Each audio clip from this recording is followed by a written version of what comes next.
Қазір жер бетіндегі ең тыныш, ең қасиетті орынға келе жатырмын.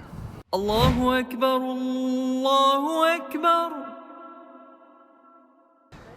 Мешітке келерде ең бірінші адам ниетін дұрыстап шығу керек. Үйіңізден шығып жатқан кезде бисмилла деп дәрет алып, жүрегіңізді тазалап барып келіңіз. Себебі мешіт Алла тағаламен байланыс орнататын, Алланы еске алатын орын. Аллаху акбар, Аллаху акбар. Мешітке кіріп бара жатырмыз. Бірінші очкиімізді шешеміз. Екінші мешітке кірер кездегі әдеп ол оң аяқпен бисмилла деп кіру. Бисмилла. Аллахума афтахли абуаба рахматик. Я Алла, маған рахмет есіктеріңді аша көр деген дұғаны оқып кірген абзал. Одан кейінгі тағы да бір мешіттің әдебі ол мешітке аяқ киіммен кірмеу. Аяқ киімдерді алып арнайы қоятын бос орындарға қою керек. أشهد أن لا إله إلا الله أشهد أن لا إله إلا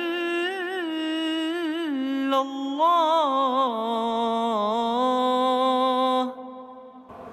Тағы да бір мешіттің әдебі мешітте дауысты қатты көтеріп сөйлемеу. Тіпті Құран оқыған кездің өзінде қасыңдағы адамдарға зиян тигізбейтіндей дәрежеде Құран оқу.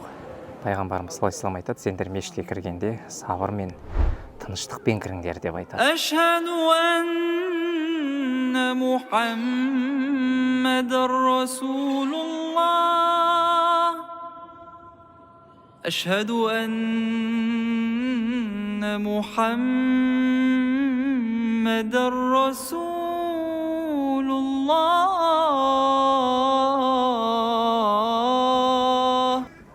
Мешітке кірген кезде екі ракағат мешітке сәлем намазын оқымайынша отырмаған абзал. Аллаху акбар.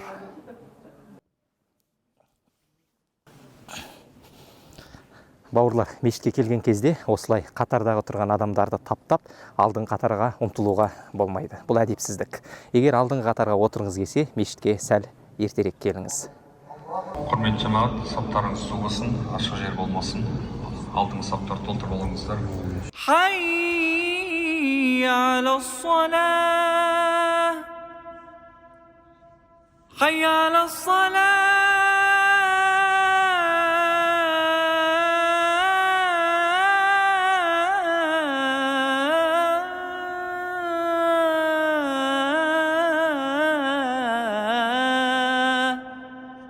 Күйген дүние күйіп кетсін, ең бастысы намазыңыз күймесін. Пайғамбарымыз саллаллаху алейхи ва саллям мешіттер Алланы еске алу үшін салынған. Ол жерде сауда-саттық, дау-жанжал, айқай-шулар болмауы керек деген. Хайя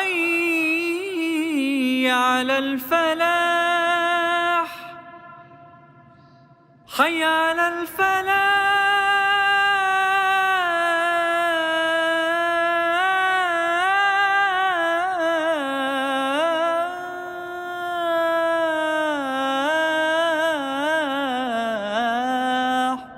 Дүние ақыреттің бақытын, жақсылығын нәсіп ет.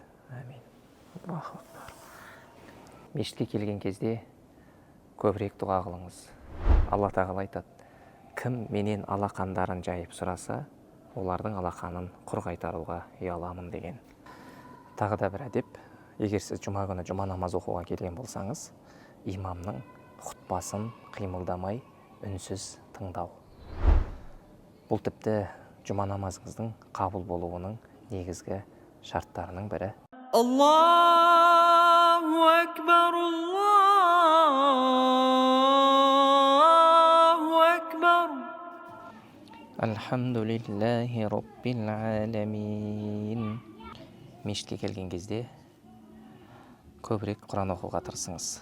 Құран жүректерді тынышталдырады, жүзіңізді нұрландырады. Мешіттен сол аяқпен шығу. Және шыққаннан кейін Аллахума инни ас'алука мин фадлик. Ва Алла, сенің кеңшілігіңді сұраймын деп дұға айту сүннет. Алла тағала құлшылық ибадаттарыңызды қабыл қылсын. لا إله إلا الله